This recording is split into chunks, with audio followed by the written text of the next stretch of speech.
Hello, my friends. Good to see you again this week. We are continuing on the topic of intuition. My name is Dr. Asatar Bear. Those of you here for the first time. Uh, so last week we started on this topic. What is intuition and what does it do for you, right? And why might you want to develop it? How to go about that? Talk to you a little bit about this. Um, so let's let's work with some of the themes that we started last week. Um, we're so first of all, like, what are we talking about, right?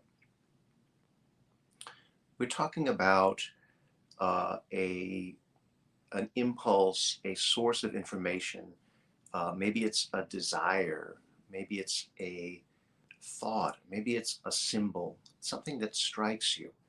It's an experience of some kind that gives you some information that just has like no rational or logical source, right? That's one thing. Now, maybe in retrospect, you could piece one together. Maybe not. Sometimes not, right? So that's what we're talking about, right? This source of, so it's information, um, and the question is, what do you do with that, right? Normally, like when our minds are in charge, right? Our rational minds are in charge. We reject things that don't make sense, right? We organize things into narratives, right? And we accept information through certain channels, right? According to whatever the narrative is, right? Um, so intuition just ignores the boundaries, right? And so a lot of times we ignore it, right? Um, but we might remember, because the voice of intuition takes many, many, many different forms, right? Um, you can't say it's just one thing. I mean, like, you name it, right? Like the experience or sensation or faculty or whatever, you can receive intuition through it. And that's part of it, right? Is just being alive to that that possibility, right? Um, that that that's how Icon reminds us that we need to think symbolically, right? We need to think about things in terms of possible meanings, right? Now we do this anyway, uh, but we also we resist it, right? Because again, we're trying to like have this rational, constructed view of the world, right? And intuition just doesn't follow those rules, right? I mean, um, symbols are logical when you understand their language, but it's like a different language. Um, so a lot of times we remember that intuitive, we get, oh, my gut is telling me something, right? Or maybe we use some other term, right? Like, I've just got this feeling. um, and maybe because that sort of sticks out, because it's an experience and not a thought. We have so many thoughts, they're forgettable, um, that you might remember that experience later. Like, if things didn't go your way, so yeah, I had a bad feeling about this, right? So we know that there's something there, right? I mean, we should, right? I mean, if you search your experience, right, you're going to have lots of these times probably, right, where that I had some kind of feeling, I had some kind of indication, this happened, what did it mean, right? Like, so what's the usefulness of this? Well, this faculty, right, this intuition, can be incredibly useful, right? I mean, it can give you information. It can give you information that's kind of unfathomable. I mean, just like what it can give you. Um, it's unbelievably helpful. So I don't know. I should illustrate that or something? I suppose by telling some kind of story. um, I I do have a lot of stories about it, but some of them are a little bit crazy. Like where because following a non-rational voice that doesn't make much sense. Like, well, it sounds pretty crazy, doesn't it? It's definitely got the hallmarks of that. So how do we like differentiate, right? How do we say, okay, a voice told me something, but what was the source of that? Should I listen to it? And so we want to like experience this in meditation, right? Because I can philosophize about it and whatever, and that's great. I hope I'm good at that. I don't know, but I think it's better if you feel something yourself, right? It like it's like talking about food if you've never tasted food. You gotta try some food. It's really interesting stuff. Yeah. All right, so let's do some meditation together, and we're gonna start by just assuming a good upright posture. All right, I'm sitting on like a yoga bolster that's on my low bed. So that's my situation, right? I have nothing supporting my back, but I'm able to have my spine upright, and yet it's pretty relaxed for me, right? There's always going to be some tension in keeping yourself straight. You're going to have to use some abdominal muscles and back muscles and all this stuff, right? Neck muscles. But you want to just try to find that point where it feels like a point of balance, right? So your weight is settling down on your being supported by your spine, being supported by your hips, being supported on your sits bones. And there's also an upward flow, right? The rest of the universe, with its incredible mass, is also pulling on you this way, right? Pulling you up. So those forces are both very real. What if you tune into, I mean, of course, the mass of the rest of the universe it's very far away, right? So all right. What if you tune into that energy, though, right? What if you just feel that there's a certain force that lifts you up, right? And maybe just relax into that force so that you feel just perfectly at ease in your posture, pulled up by heaven and anchored in the earth. Now you tune into your breathing, and you want to make your breathing deep in your belly. So as you breathe in, you allow your belly to expand. And as you breathe out, you contract your belly. So your belly is rising and falling. Just breathing in this manner brings you into your body, away from your head, where a lot of times your energy goes. Your thoughts are busy and you're taking in a lot of sights and sounds and so on, right? You close your eyes, focus on your breath, breathe deeply in your belly, and you feel a lot of that fall away. Because that energy naturally wants to be concentrated in your body.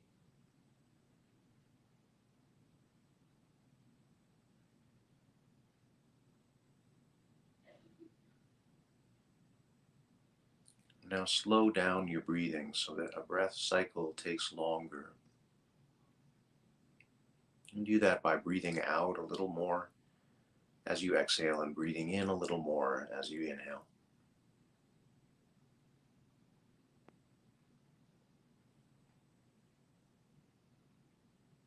Now we'd also like to make the breath rhythmic and at the same time heart-centered.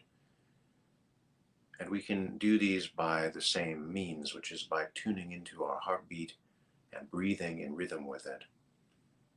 So perhaps you take 8 beats in, 8 beats out. Many of you I know can feel your heartbeat as you're sitting still and breathing. If you can't, you might try just placing a hand over your heart. Or you might try just lightly pressing with your fingertips on your breastbone. If that's uncomfortable, you could still use your fingertips, but just press them into your knees and look for the pulse in your fingertips.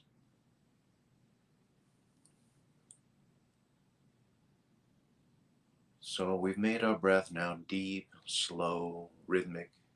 And what is this heart-centered part, right?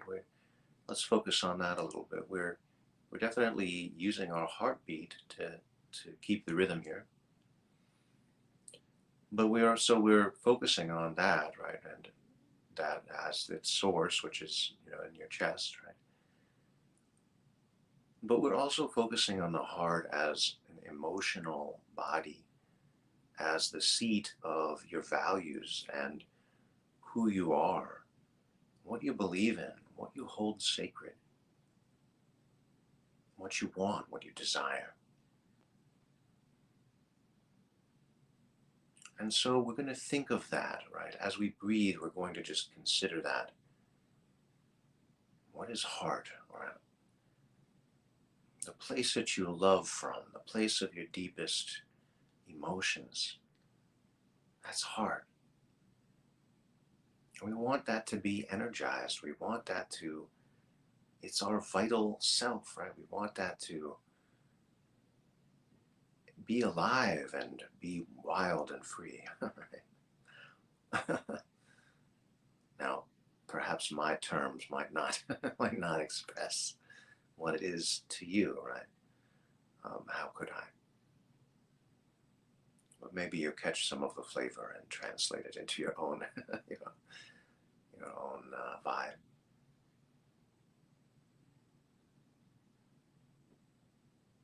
Breath is life. Breath is vitality. Breath is rejuvenation. Without breath, we die.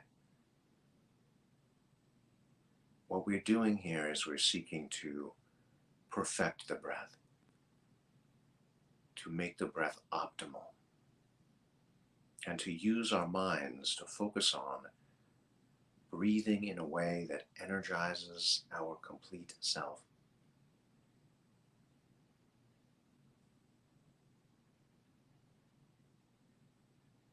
And you can do that by picturing your breath as a stream of energy. And as you breathe in, excuse me, as you breathe in, that energy flows into your heart, just like a river of light that is flowing into you. And as you breathe out, you're just radiating that light in all directions or in the manner that you choose. You're taking in light as you breathe in and giving off light, expressing light as you breathe out.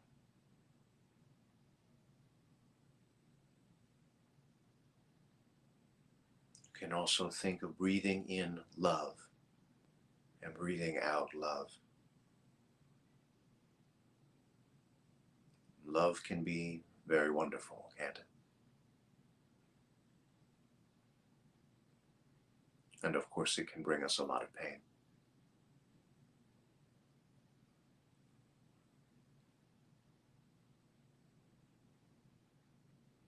And this is life, right? This is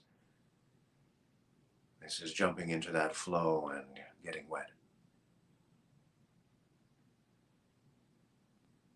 Life is going to give us love and beauty and passion and desire. And it's also at times going to give us pain and frustration and stagnation. Right? All these things that feel like they're blocking that flow.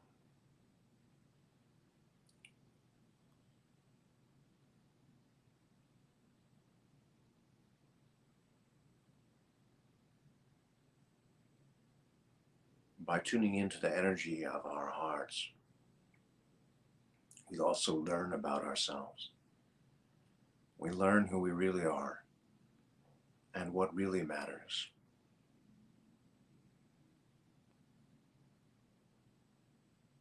And these things are pretty important to know. We long to know them.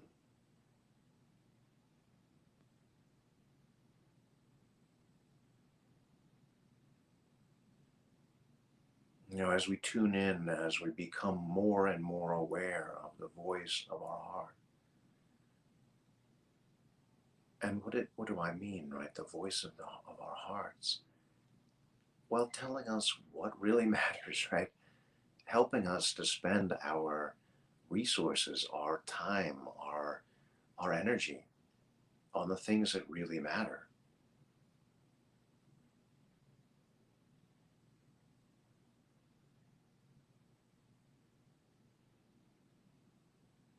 And just feel how that gets clearer and clearer with each breath you take. I have to say, on the other hand, it could become more confusing, right? Your voice of your heart starts to speak. You realize that some of the structures you created are just not consistent with that. They've been created out of fear or out of habit or out of, who knows, right? I mean, like, but some reason that's not in line. And it's painful to contemplate changing some of those things. Some of those are very dear things.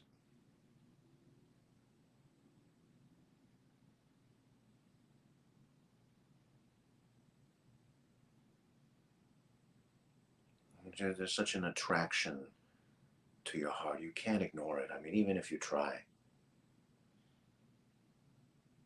those feelings are still there. Those deep desires. It doesn't go away. You might say that it's bad. You might say it's wrong. You might not. You might not want to listen to it, right? But you're listening nonetheless.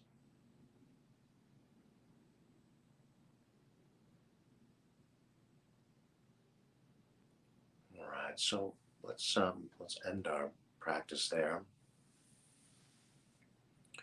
So what I'm hoping for here, right? What I'm trying to convey in some way, or I'm hoping that you pick up, is that just that feeling, right?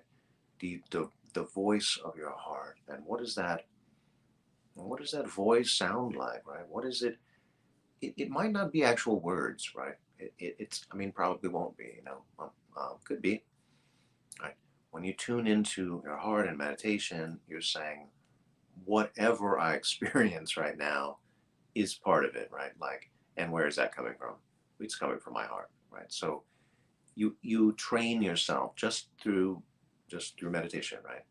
You train yourself to become more intuitive just by the act of listening within, right? Um, and taking seriously what you get, right? Um, Not putting it down, So it always makes me, it's a little bit uncomfortable for me, when people find out that I'm into meditation or whatever, and then are, you know, saying, well, I wish I could meditate, but I got too many thoughts, right? It's monkey mind, all this, right? And, I just always think, like, it's a self-deprecating idea, isn't it? Like that you have some part of your signal that's just no good, like no good. Huh. I mean, it's like you giving off the energy of every frequency all the time, right? Like it's all energy, Some part of it not good. Mm. Now, I mean, so the inner world is rich like this, right? I mean, there's a ton of stuff happening, right? So you having thoughts, there's imagery, feelings, right?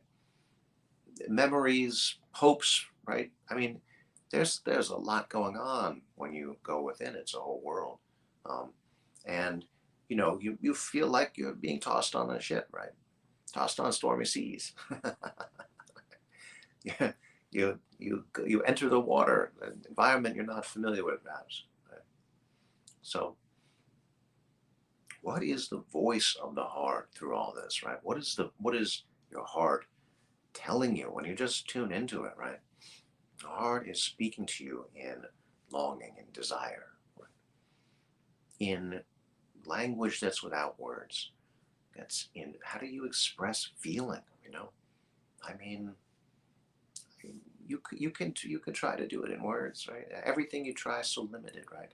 Um, you might as well play the violin, right? You might as well paint. You might as well sing.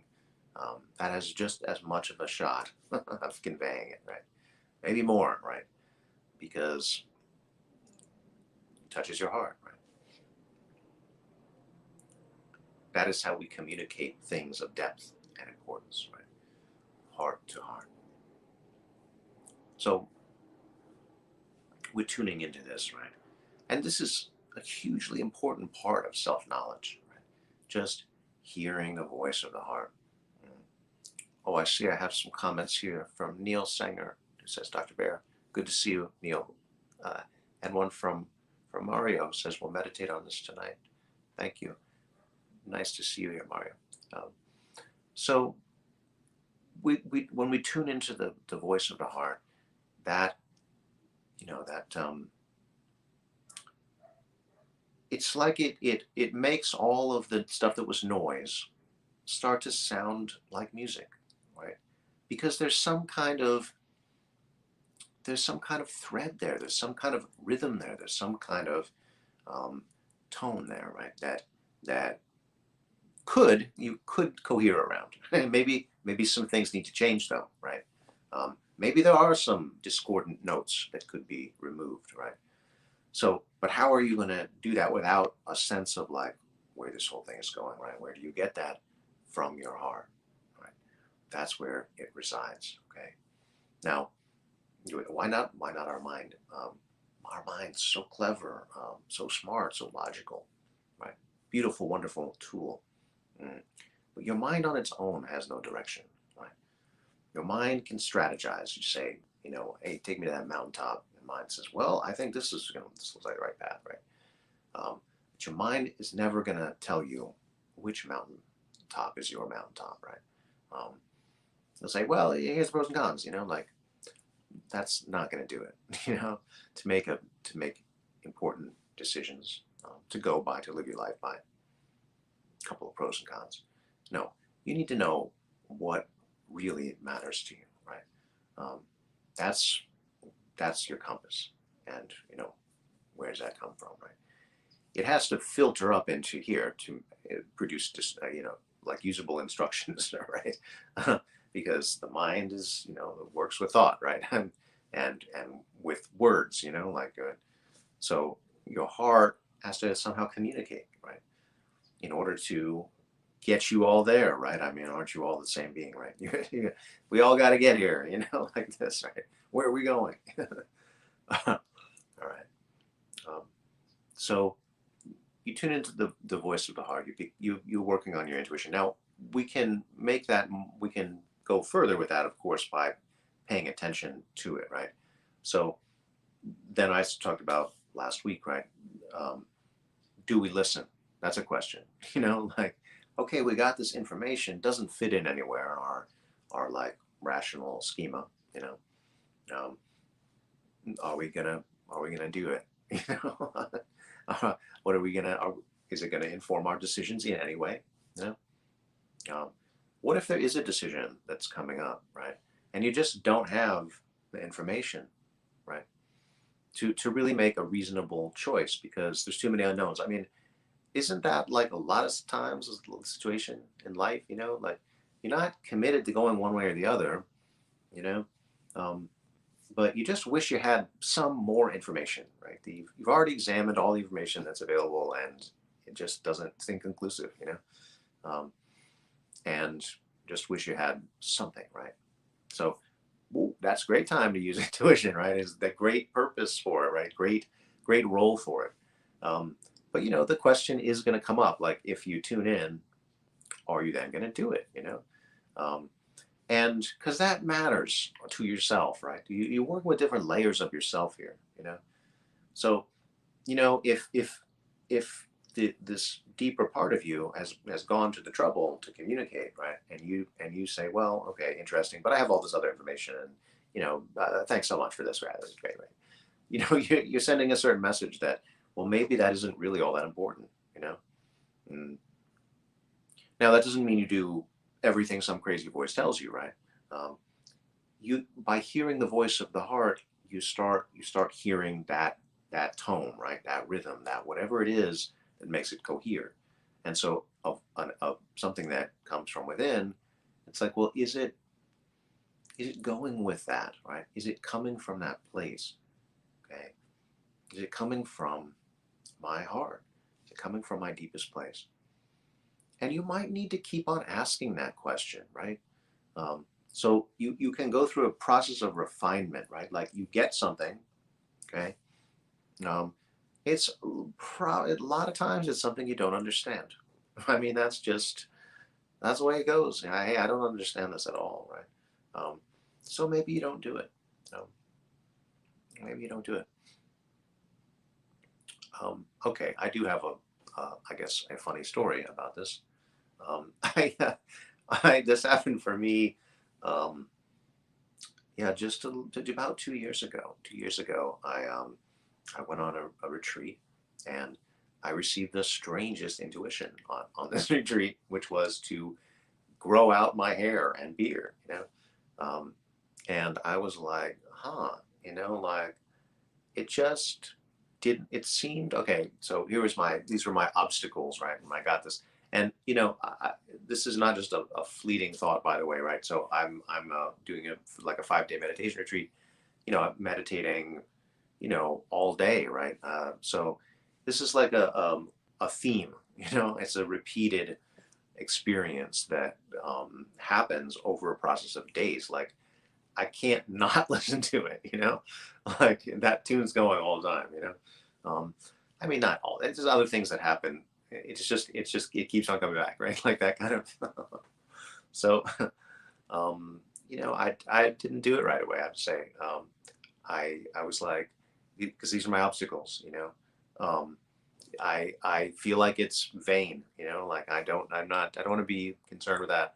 But I do have some vanity, right? And I'm like, if I grow out, I have white hair from a young age, and that's it's cool and whatever, right? But once you get to middle age, you're like, wow, it really makes me look a lot older, like, um, and I'm like, well, I would really look so much older if I had like a big white beard, right? So I was like, yeah, maybe that's just maybe it's some kind of metaphor, right? Like maybe, do this, and maybe it means something else. Um, oh, hey, I've got a comment here from OYMX. It's the base doctor. What's up, doc? Welcome to the class. Nice to see you. Um, so, you you get this thing, and I'm like, I have my obstacles, and I'm like, and also, like, first of all, it seems vain. Secondly, it wounds my vanity. Thirdly, it doesn't seem that important. And I'm like, and I'm just sitting with this, because if I get something like big and significant on a retreat, I'm gonna pay attention to it. Um, doesn't mean I'll do it, but I will definitely think about it. I will run it through. I will say, is maybe there is some way it's consistent with something in my rational mind. Maybe I just, there's a lot of different constructs in your mind, right? And so you have to sort of think about things, right? Maybe it does it make sense? I don't know, right? Like this, right? Um, but I started to feel like these are more and more just like excuses, like like you know is my vanity, is that the main thing? Like, is that my main value? Is that the thing? I mean, I'm making a choice here, right? Do it or not do it. Mm. um, and I was like clean shave. I had short hair. I looked different at the time, and then it's like, well, if it's not that important, then maybe you should just do it, right? That's kind of where I went to, and I have to say the results have been incredibly surprising, right? For me, well, I don't want to talk all about my hair during this class, right? It's supposed to be for you guys, right? But I want to say there have been very positive results in a whole number of ways, and obviously I would have missed that, right, had I not listened to something that was like ridiculous, basically, right? Not make any sense. Um, so sometimes we kick ourselves, right, because we had some intuitive flash and we didn't listen, right? And then sometimes we struggle. We're like, well, am I going to put faith in this, right? Am I going to put faith in this? That's actually a pretty weighty question, isn't it? Where do you place your faith? What do you have faith in?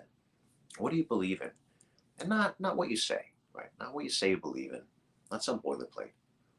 Where do you put your faith when you actually have to make a decision, right? When something is on the line, you know, where do you put your faith? Good thing to ponder in meditation, perhaps. Like so many other, like so many other things we talked about here. Well, let's do another meditation and try to explore this a little bit more deeply. Okay. So do the things that we did before, right? Get yourself situated so that you can have that beautifully upright posture, supported by the earth and lifted up by the heavens.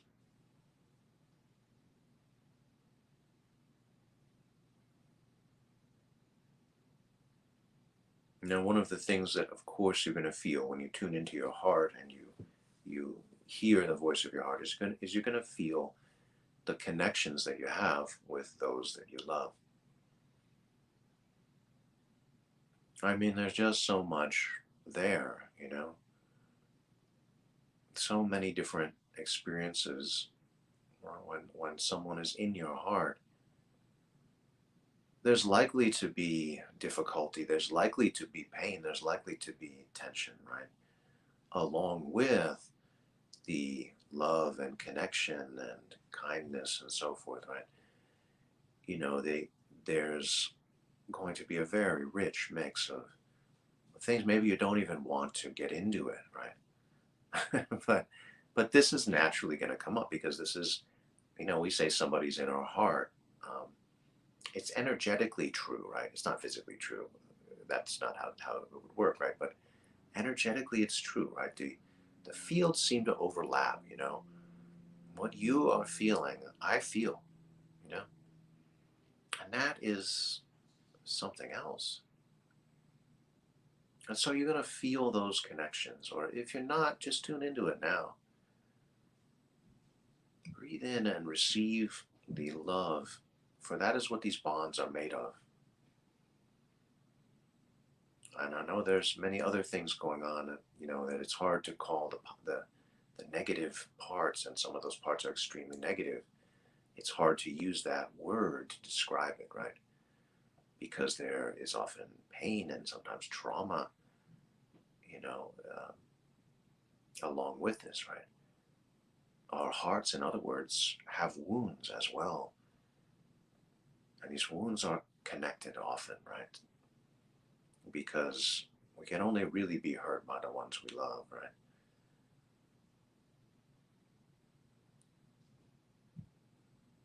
But you're feeling another part of the reality here, right? You're feeling the part of we're all connected. You especially feel it with those that you care about and who care about you, right? Where you have that connection. But those connections go beyond that, don't they? I mean, you because you can feel for someone who lived a long time ago, right? I mean, like you can study someone's life and be incredibly inspired by it, right? To imagine what they go through and feel connected to it on a very real level, right? How far do these connections go, right?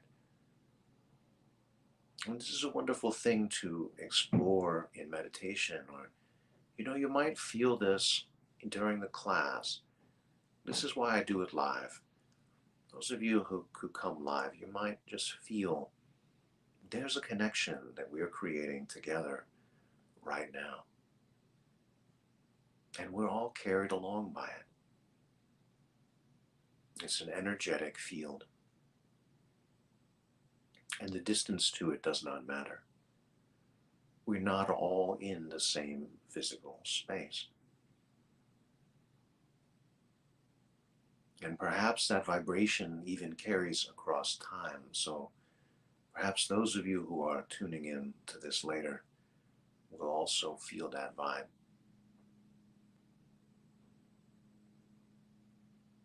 The energy reverberates through time and space. Time and space are different to energy.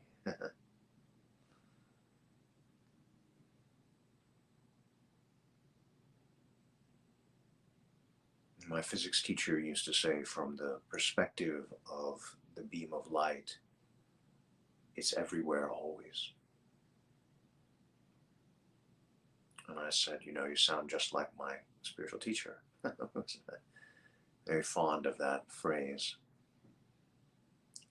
Why should I be here now, he would say, when I can be everywhere always? Sort of like a spiritual call and response there. I don't want to call it a spiritual battle because that doesn't sound very spiritual, but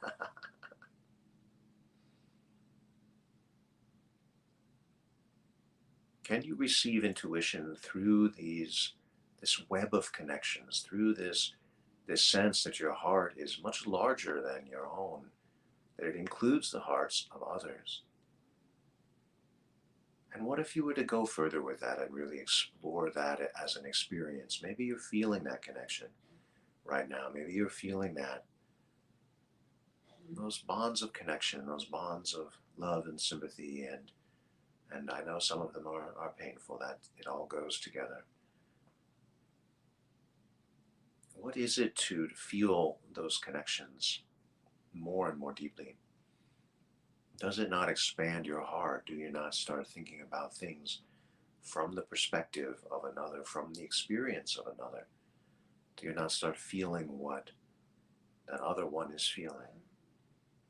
This is just what happens when you're connected. You'll feel each other. You don't have to say a word.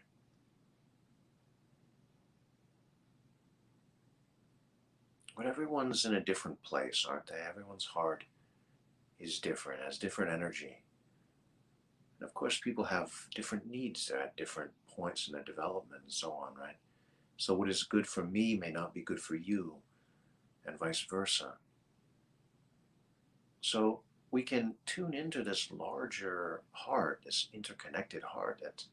How big is it? I mean, if we really explore it, how large does this experience get? Well, try it out. Reach out with your breath, right?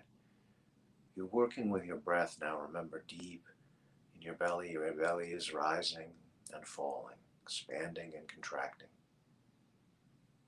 Make your breath slow. Make your breath rhythmic. Make your breath heart-centered.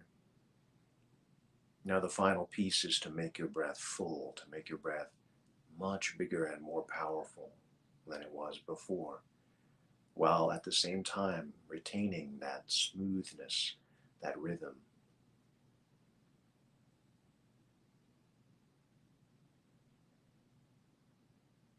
And you just explore with your breath. Go inside your heart. Feel what it is to reside there. Like at what you think of as you just drops down into your chest, as if your chest is a big space. And just feel, what does it feel like here?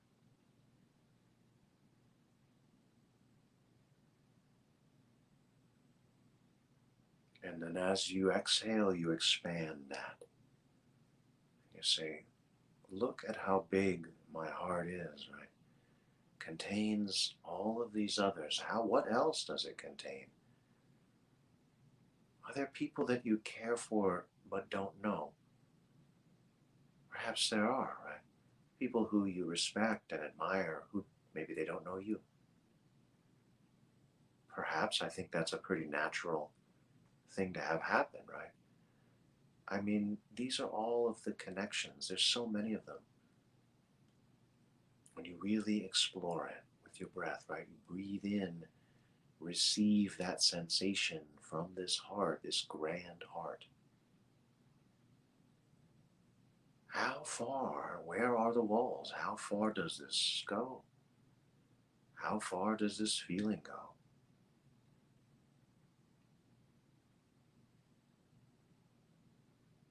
Keep your breath in that rhythmic, deep, same number of beats on the inhalation as the exhalation.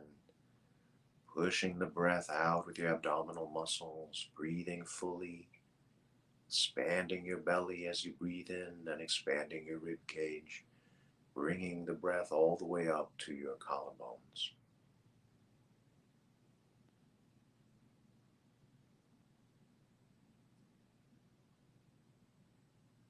Feeling this big heart, much larger than your own. But yet it feels like you, because it's you feeling. That's something else, right?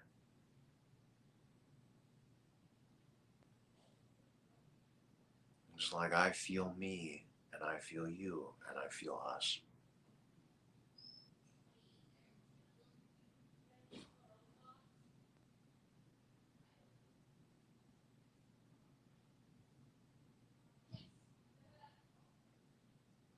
And you might notice that running through this great heart, this universal heart that seems to have no end, that it has its own music.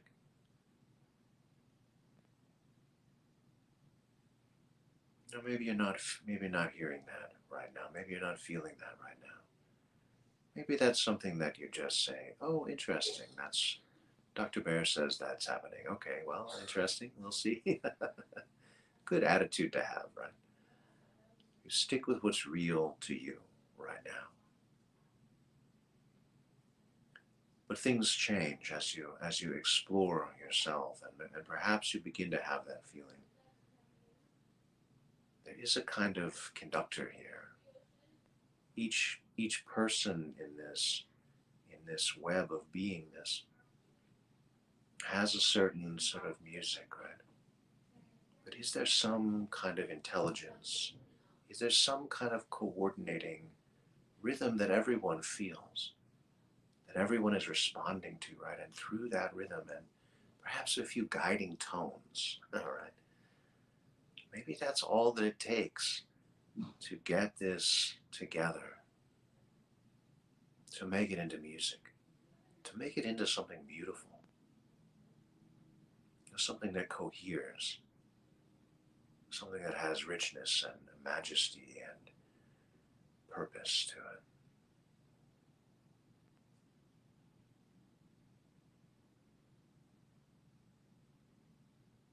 You know, I'm using music as a metaphor. I mean, maybe I'm not expecting you to literally hear music. Maybe that happens, maybe it doesn't. But there's any number of ways for this experience to open, right?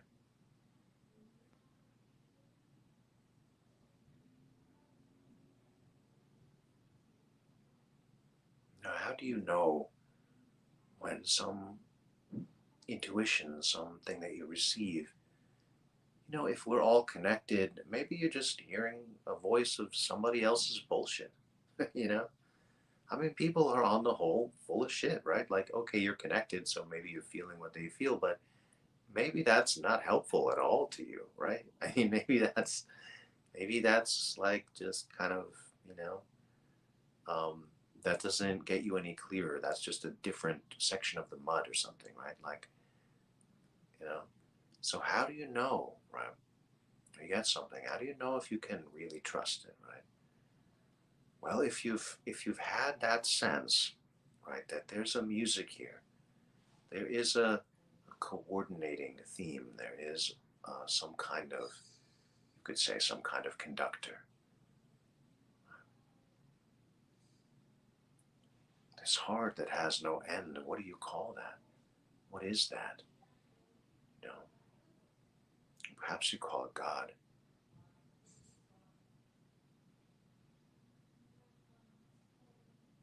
God within you.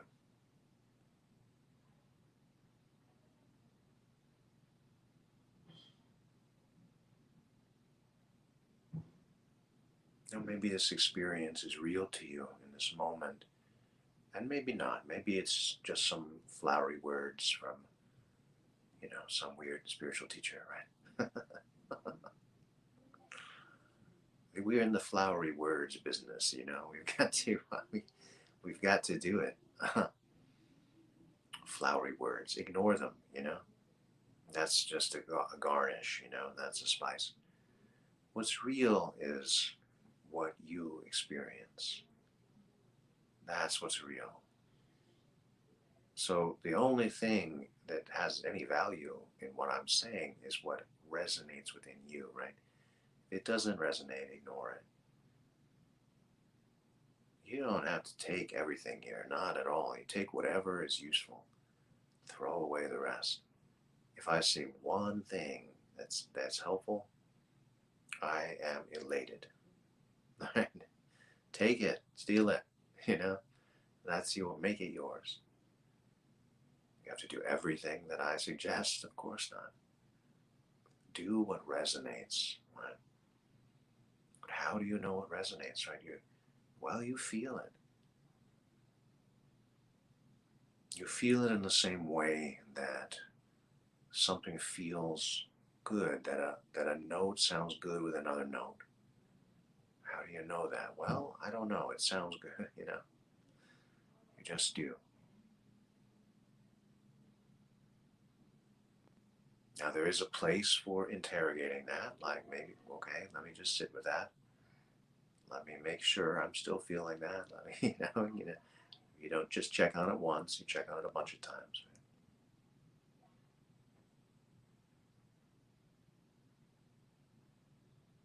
You know, all beings are growing all the time, right? We are longing to reach further and further toward our potential. And all of our joys and pains and everything, right, is connected to that. That longing is so deep. And the whole universe is longing to grow and expand and unfold its potential, right? We see this in every being. But you know, things can't grow, beings can't grow in all directions at once, you know. Like we have our bodies grow in a certain way, right? If it grows in other ways, that's bad, you know. It's not all growth is good, you know. Cancer is a growth, but it's a growth that is going against that conductor, right? That rhythm, that music. That has lost the music. It's doing something else.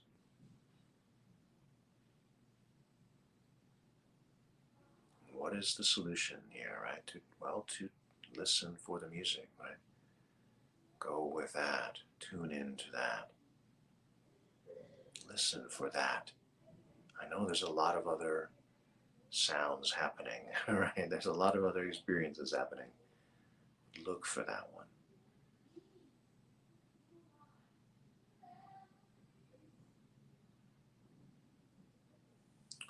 Right, well, we can end our meditation there. Come out of your meditative posture and move your body. Come back to the space that you're in, the place that you're in.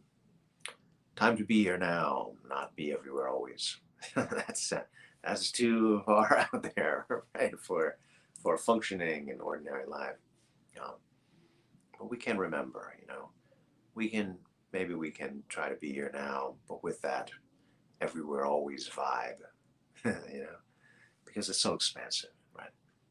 And don't we long to experience more than just even, I mean, like we have an incredible richness of experience that we get to have as human beings. But our like hearts and souls and spirits are like, more. I want to know your story, right? I know mine. I'm familiar with that. I want to know your story, right? Why? Because I want to feel what you feel, right? Don't we? I mean, that's called art, you know, like what makes us relate to a character, you know, like, well, we can plausibly get inside their experience, right? We want to experience it all, baby, you know, not just limited to us. Okay, I've got another comment here. You have a very calming voice. Oh, okay. Well, thank you. I hope I'm calming you right straight to infinity. And then YMX says, Dr. Bear, how do you keep so calm and positive in the moment when you're asked ignorant questions from people like Patrick Van David. You know what's funny about this? So this is questions in reference to an interview that I did with somebody who was very hostile to my politics, and but the truth is, like I don't know, I'm having a conversation and I am trying to connect, like so we have different ideas about the world, you know, um, we have different ideologies, we have different politics, but we both human beings, like I mean, and so I think we sort of in the conversation we sort of like yes, I heard some stuff. He's definitely said some stuff where I was like, that is just not, evidence based or fact based or context based or anyway, it's not based at all, right? Like it. So there's plenty of times where I thought that, but like, hey, we all make, crazy mistakes, don't we? I mean, like, we all fall short of the mark in so many ways, right? Like, what am I expecting everybody to have like, world's most perfect politics? No, I'm not, right? Um, I'm grateful for the opportunity to just sort of, express myself and exchange views. And I thought he asked some very interesting questions. He had a way of sort of, crystallizing things, like where he was like, who did more good for humanity? Jeff Bezos or Stalin? That's a good question, right? That's a provocative question. And I was like, hands down, Stalin. No question, absolutely, right? So, yeah. How do I stay positive? Positivity comes from within you, right? I mean, this is a heart quality.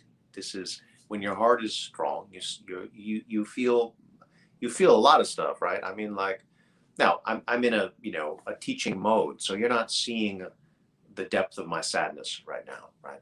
Um, I'll just be honest. I'm in a tremendous amount of pain right now. That is also there, So it's like when your heart is full, you know, it's all there, but what comes through is kind of like your, I don't know, it come that heart song is what comes through, right? I mean, as cheesy as that sounds, your music is what comes through. So how clear is it, right? How much have you tuned into it, right? That's my answer. It's not a simple trick. It's one of these things. Well, it's not like, well, boom, do this, right? No, it's more like it's simple, but it's hard to do, because you have to commit yourself to that inner work, to going within, right?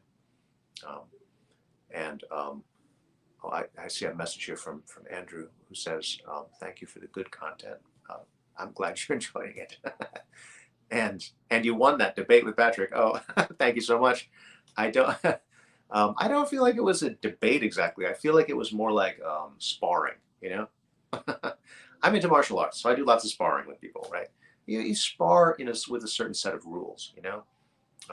I've never sparred with somebody where I'm like, I'm gonna kill you by any means necessary. No, right? No, that's that's different. Sparring is like, right? This is the game we're playing, right?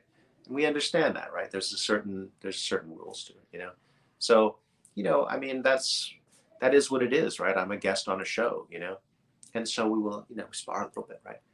But I don't think that anyone tries to stab anybody else in the heart, Like I didn't feel that. I didn't feel like, I wouldn't have, I don't know, like, I'm not going to say I wouldn't have gone on the show because it's hard to know, right? But that's not what I'm trying to do. Let me just say that, right? I'm not trying to be like, got you, I slayed you, right? No, right?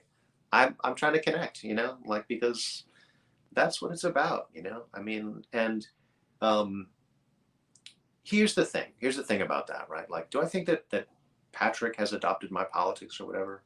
No, but I gave him something to think about, But at the end of the day, though, what he's going to take away, right? He's going to take away is, I like Dr. Bear because I like him too. Like we actually, even though we're sparring, right? We like each other. It's weird, but it's good too. So now, does that does that mean that I'm taking on that ideology? No, right? I mean, because this is like my bread and butter, right? I mean, like I work on these ideas all the time, like ideological development, right? Um, thinking through theory and trying to put it into use, right? So, when you're in the flow, right, you have this ability to like, well, you influence others more than they influence you. I mean, of course, everyone's going to influence you, right? No question, right? So I was influenced certainly by the things that I was asked. But it's like, again, right, when you're putting out a lot of energy, you're gonna have more influence than others might have on you. Um, so yeah, I was a little bit reluctant to talk about intuition. I'll just tell you guys because this is one of the weirdest areas of like meditation or spirituality or whatever, right? Um, it's like this is where it gets really weird, and um, I'm like, I'm trying to be comfortable with how weird I am. But I'm like, I've gone through my life a lot of the time being like, no, I've got to hide that weirdness from the world, so the world thinks I'm normal, right? Like, and I'm not normal. I mean, I do lots of very weird things, right? Like meditating a lot is weird. Like exploring your inner world is weird. You even though we're all long for it, right? You really dive deep into it. You look around and you start going, wow, our world is insane, right? I mean, the way it's set up is like insane. Um, you start feeling like, you know, um, that's difficult. So it takes courage to explore the inner world, right? But meditation gives you a tool, right? It gives you a tool that is, I just can say for myself, right? It's been so helpful. So that's why I'm, keen on sharing it with you. Uh, well, we'll be here next week. I think my co-teacher, Leah Schaefer, will be back next week. Always delightful to work with her. And I don't know what we're going to be talking about. I know I should have had that in line so I could give you a cliffhanger or something, right? But we will be here. We're here every week, Tuesdays, 7 p.m. Pacific. And if you'd like to support the show, go to the description. I have a link to my Patreon page. All my patrons get access to a whole course in meditation. So if you're interested in that, take a look at it. And thank you so much for joining me and for your questions and comments. I very much appreciate it. All right. Thank you. Namaste.